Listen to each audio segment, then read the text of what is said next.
नमस्ते, हम कंचन उर्फ रेनू। मैं आ गई हूँ आपके लिए एक वीडियो और लाख लेके।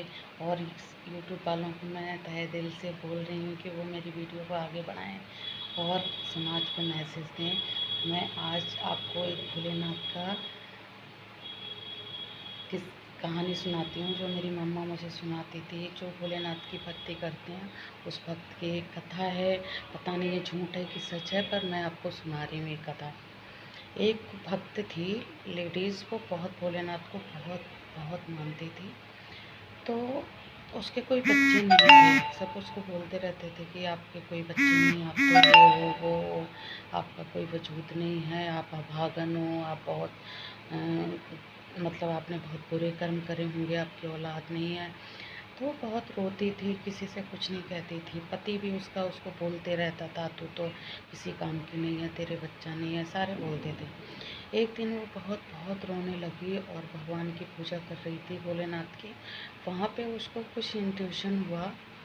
उसने अपने घर पे ऐसे ही झूठ बोल दिया कि मैं प्रेगनेंसी में हूँ और मेरे बेबी होने वाला है, पर था उसको कुछ नहीं।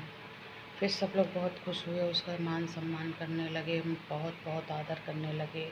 लेकिन सब उसका आदर करते थे और वो अंदर ही अंदर बहुत ज़्यादा डरती रहती थी। जैसे 6-7 महीने आए तो सब बोले आपका पेट ही आगे बाहर नहीं हो रहा है, आप बच्चा होने वाला है, जांच करानी पड़ेगी, दाई को दिखाना पड़ेगा। तो दाई बुलाई गई।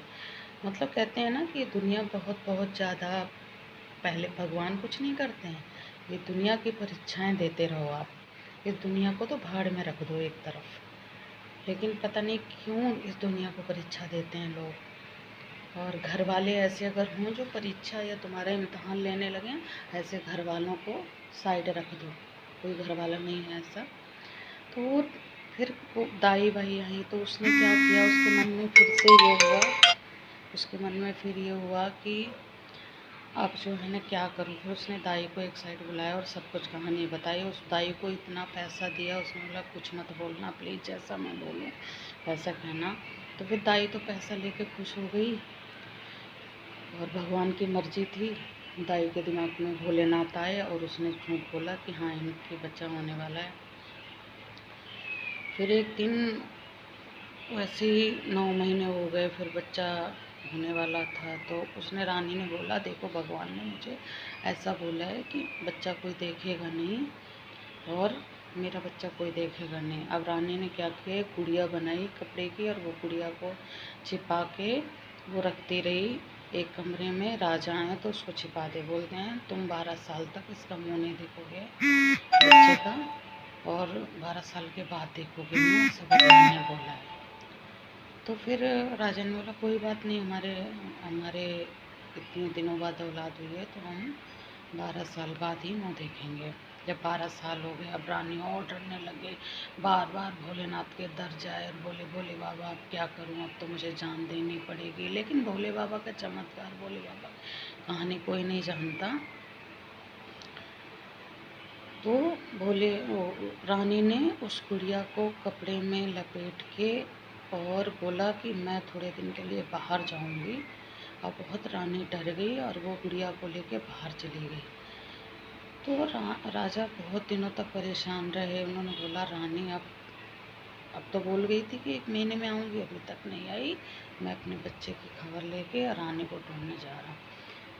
तो रानी जहाँ गई थी वहाँ राजा पहुँचे तो रानी ने आर्डर किया कि अभी राजा हमें देख नहीं सकते, हमारे बच्चे का सवाल है, भगवान ने बोला है कि बच्चे को देख नहीं सकते। अब राजा बहुत परेशान हो गए। सारे फिर समाज वाले फिर से वही गंदगी समाज की शुरू हो गई कि नहीं बच्चा हमें देखना है, देखना है, कुछ काला है, कुछ जरूर काला है।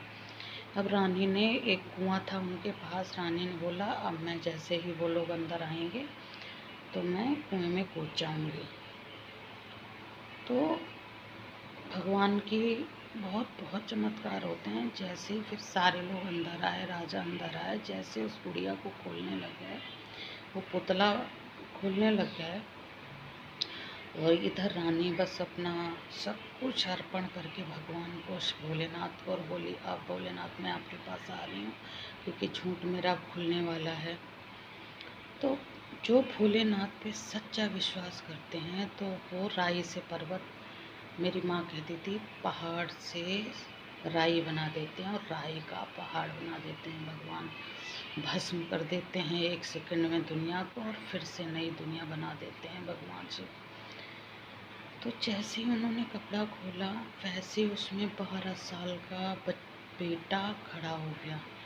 अब सारे तो बहुत खुश हो गए, बहुत प्यार करने लगे और रानी को बधाई देना। अब रानी कहे ये हुआ क्या, रानी बुरी तरह डर गई और बहुत डर गई और वो मंदिर चली गई भागती हुई भोलेनाथ बाबा के। वहाँ पे भोले बाबा ने दर्शन दिए रानी को और इंट्यूशन में बोला कि मैंने ही तुम्हें ये बेटा दिया है क्योंकि तुमने मुझ पर बहुत बहुत बड़ा विश्वास किया है। तो अब ये तुम्हारा बेटा ही है, अब तुम दोनों इसको पालो, इसकी शादी करो, अपना परिवार आगे बढ़ाओ, अच्छे से रहो। हमेशा विश्वास की जीत होती है। रानी, तुमने मुझ पर बहुत विश्वास किया और तुमने ये किसी झूठ से नहीं किया, तुमने बस मेरे पे विश्वास करके अपने घर वालों के डर से अपने जीने के लिए कुछ किया है। तो जब तुमने अपनी सेल्फ रिस्पेक्ट, अपने जीने के लिए कुछ किया है, अगर तुमने अपने जीने के लिए कुछ थोड़ा सा भी हम पे भरोसा करके झूठ बोला तो मैं इसलिए आपको ये बेटा देता हूँ। और भगवान शिव ने उनको बेटा दिया 12 साल का और रानी राजा खुश होकर रहने लगे बेटे के साथ। ऐसी कोई एक कहानी है। तो ये कहानी ज़रूर है और सच है या झूठ है ये पता नहीं, मेरी मम्मी सुनाती थी मुझे। पर इस कहानी से ये आपको ज़रूर मिलेगा कि भगवान भोलेनाथ, माँ पार्वती कुछ भी दुनिया के काम कर सकते हैं, कुछ भी कर सकते हैं। इसलिए आप उन पर विश्वास करो और हर काम उनको सौंप दो। वो आपका देखना एक दिन हर काम कर देंगे। पर विश्वास नहीं तोड़ना। और थोड़ा सा कभी कभी वो परीक्षा लेने लगते हैं, परीक्षा बाबा बहुत अलग से लेने लगते हैं। तो जब भी कोई परीक्षा की घड़ी आए तो बस यही बोलते रहना, बाबा मैं नहीं इस लायक हूँ, मैं परीक्षा देने लायक नहीं हूँ, बाबा मैं कहाँ हूँ, मैं तो एक छोटा सा इंसान हूँ। बस ये कहते जाओ तो बाबा परीक्षा में भी ज़रा सा तिनका वाली परीक्षा कर देंगे और आपको हर हर नाव पार कर देंगे आपकी। तो जय भोलेनाथ, जय माँ पार्वती, हर हर महादेव, हर हर महादेव।